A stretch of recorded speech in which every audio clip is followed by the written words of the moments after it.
Bonjour à tous. Alors, je réenregistre cette vidéo pour la deuxième fois. Je vais vous expliquer pourquoi. J'ai enregistré la vidéo, j'ai duré 20 minutes. J'ai voulu la transcoder, c'est-à-dire changer le codage de la vidéo, puisque pour les connaisseurs, c'est du Windows Microsoft vidéo. Le mettre en MP4 pour que ça soit plus court pour moi à envoyer. Et a priori, le logiciel refusait de transcoder la vidéo. Bon, la vidéo, la première version, j'ai pu la regarder sans problème. Je ne peux pas la transcoder, donc je réenregistre. Voilà, en espérant, a priori, j'ai fait un petit essai avant, ça fonctionne. Donc j'espère que là, on croise les doigts. Je voulais faire un petit, entre guillemets, coup de gueule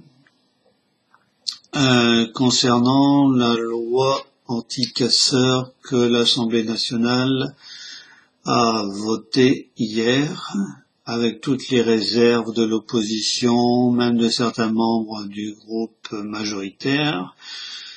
Le gouvernement s'en va dans une voie qui me paraît des plus dangereuses, puisque cette loi vise, sous des aspects sécuritaires,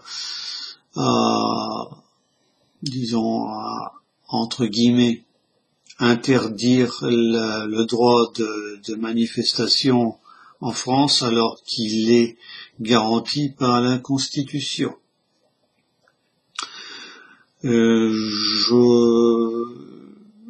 J'ai l'impression que le gouvernement, encore une fois, droit dans le mur, au lieu de prendre des décisions politiques, économiques qui s'imposeraient, a choisi l'option de la force pour faire taire à n'importe quel prix ce mouvement social qui le dérange le plus profondément possible. Là, j'ai l'impression qu'ils sont bloqués dans ce qu'ils voulaient faire. Donc, on prend des lois dites sécuritaires à outrance pour empêcher les gens de manifester, de se regrouper.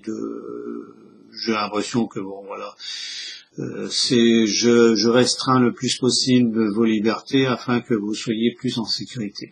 Voilà. C'est la voie qu'a choisie le gouvernement, c'est une voie des plus dangereuses en démocratie. La voie de la démocratie, c'est le dialogue, c'est la porte ouverte, c'est pas ce que le gouvernement actuel est en train de faire, au contraire. J'ai l'impression qu'on est en train de vivre ce que des pays de l'Est ont vécu il y a un certain nombre d'années. C'est-à-dire que le gouvernement ne sait plus quoi faire, ne peut plus rien faire, et la seule voie qui lui reste, c'est la voie de la force, en espérant que le mouvement va s'éteindre de lui-même, mais c'est tout le contraire qui va se passer. J'ai l'intime conviction qu'au contraire, ces lois vont encore plus mettre des raisons de plus pour le groupe les Gilets jaunes de se battre pour leur liberté, pour la liberté en France. C'est tout un pan de notre démocratie qui est en train de s'effondrer. Le gouvernement, je ne sais pas ce qu'ils pensent, ce qu'ils veulent. C'est un gouvernement aux abois. Il y a deux solutions. Soit c'est délibéré et c'est pour semer le chaos. Et si c'est ça, ils vont l'avoir. Soit ils ne sont pas conscients de ce qui va se passer. Et l'histoire a quand même été assez forte pour montrer les conséquences d'une telle politique de répression. Il manque pas de pays qui ont franchi qui ont changé de régime en douceur. Je pense à l'Islande, je répéterai pas jamais assez. L'Islande a vécu aussi il y a quelques années un tel épisode dans son histoire, un soulèvement populaire qui a abouti à la chute du gouvernement, à ce que les banques soient nationalisées, la dette soit annulée, etc. Et ils sont revenus à des niveaux, à des bons niveaux. Ça fonctionne très bien, sans les lois, sans la répression. Il n'y a pas besoin de répression. Si on sait bien gouverner, il n'y a pas besoin de répression. S'il y a une répression, ça veut dire qu'il y a un blocage quelque part, et à ce moment-là, encore une fois, la seule solution, c'est de s'asseoir autour d'une table, de discuter, de trouver des solutions qui vaillent le coup d'être mis en place, avec l'assentiment de toutes les parties, et pas une partie qui impose à l'autre, comme c'est actuellement. Je vois très mal l'avenir de ce gouvernement. Encore une fois, bon, je suis dans la lignée de la plupart des médiums qui interviennent sur Internet. On s'en va dans une voie, pour moi c'est une voie sans issue pour la politique actuelle. Maintenant il va avoir le problème de la grève générale. C'est pour ça que je voulais faire la vidéo, mais bon, les événements font que on aura 2 vidéos en une seule. La grève générale, j'avais dit que j'aurais fait un tirage. J'étais assez perturbé hier, vous comprendrez que j'ai besoin de me reposer aussi, avec ce qui s'est passé, ce que j'ai eu, etc. J'ai donc l'intime conviction que la grève générale, bon, il faut pas s'attendre à ce qu'il y ait une grève générale illimitée tout de suite. Ça va démarrer mardi, donc le 5. Je pense que ça va être comme les gilets jaunes, même peut-être plus rapide, parce que là c'est tout, ça enclenche sur les gilets jaunes. Les gilets jaunes ont déjà fait, j'allais dire, les 3/4 du chemin. Ça va que conforter la position des gilets jaunes.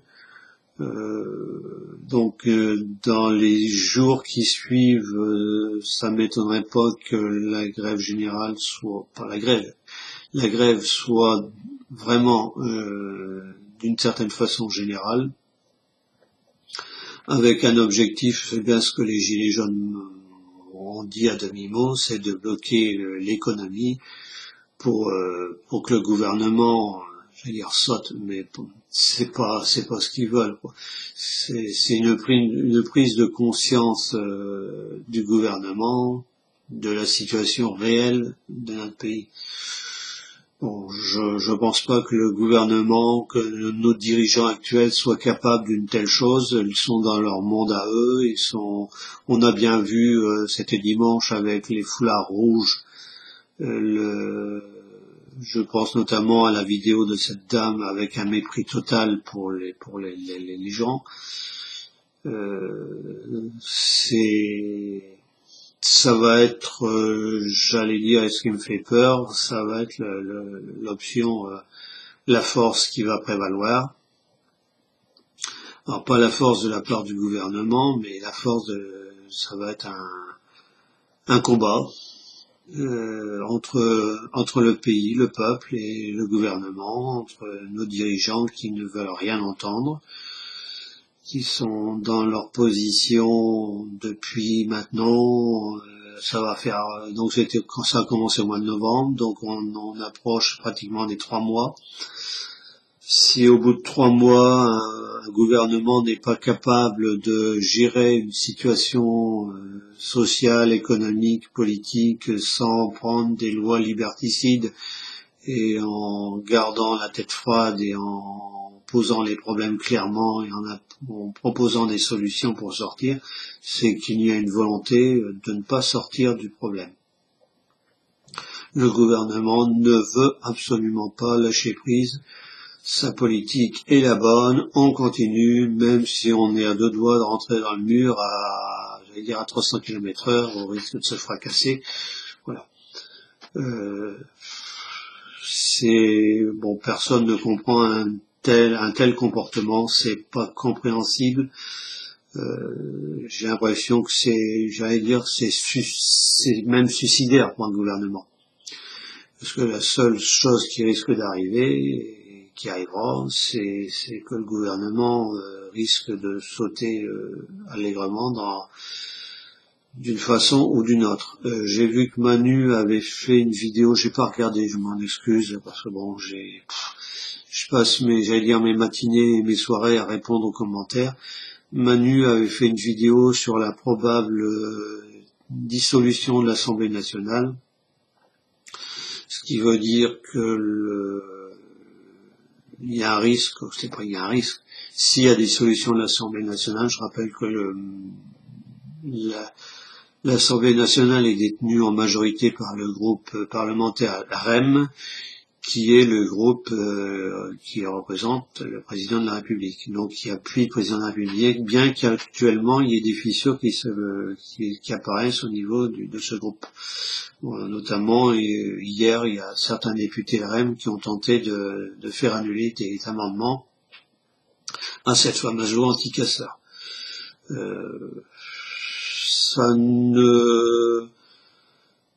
Ça augure très mal de ce qui risque de se passer. Bon, encore une fois, c'est passé à l'Assemblée nationale, faut pas s'alerter plus que ça pour l'instant. Ça doit passer, je pense, au Sénat, si ce n'est pas passé. Et il y a toujours la possibilité pour l'opposition, je crois qu'elle se fera un grand plaisir, de faire un recours devant le Conseil constitutionnel pour faire annuler certains articles, notamment les articles limitant le droit de manifestation, qui encore une fois sont garantis par la Constitution. Voilà. Donc, sauf cas très grave, en cas de guerre ou en cas le droit de manifestation est garanti. Je comprends qu'il y ait des moments dans la vie d'un pays où ce droit doit être limité, bien sûr, mais actuellement, ce n'est pas le cas. Voilà. J'ai fait cette vidéo, donc j'avais promis, tout se mélange dans ma tête. Je tiens à remercier tous les gens qui se sont abonnés. On est actuellement, ça fait maintenant pas 2 mois et demi, 3 mois que la chaîne est lancée. Vous êtes à plus de 3100 abonnés. Je ne pensais pas quand j'ai commencé la vidéo avoir un chiffre pareil. Ça me fait très plaisir, d'autant plus que vos commentaires sont très encourageants pour moi. Il y a des choses qui me font extrêmement plaisir et qui me touchent beaucoup. Encore une fois, je m'excuse. À certaines vidéos, j'ai plus de 170 commentaires. Je peux pas répondre à tout le monde. Il y a des gens qui me demandent mon avis sur telle ou telle question. Je réponds quand je peux et comme je peux. Je vais pas répondre à tous les commentaires. C'est pas possible. Sinon, je passe ma journée et je fais rien d'autre. Il y a une personne, et ça c'était dans ma tête depuis un moment, on me demandait de me présenter. Donc je ferai une vidéo de présentation, parce que qu'au moins que vous sachiez un petit peu qui je suis, ce que j'ai vécu, par où je suis passé, etc., mon cheminement. J'en ai déjà parlé un petit peu dans les vidéos. Vous avez compris que j'ai pas choisi la voie de la facilité. J'ai eu certaines choses qui sortent, entre guillemets, de la normalité. Vous avez bien dû vous en apercevoir, mais vous le ressentez vous-même d'ailleurs quand vous me parlez. Donc je ferai je vous dirai un petit peu tout ça. Et puis, une prochaine vidéo, je ferai, je pense, en fin de semaine. On verra bien samedi comment ça va tourner. Et puis surtout mardi.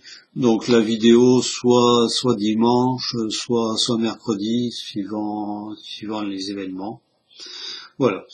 Mais sur ce, je vous souhaite une bonne journée à tout le monde, à tous, à toutes. Protégez-vous bien et puis faites bien attention à vous. Merci encore.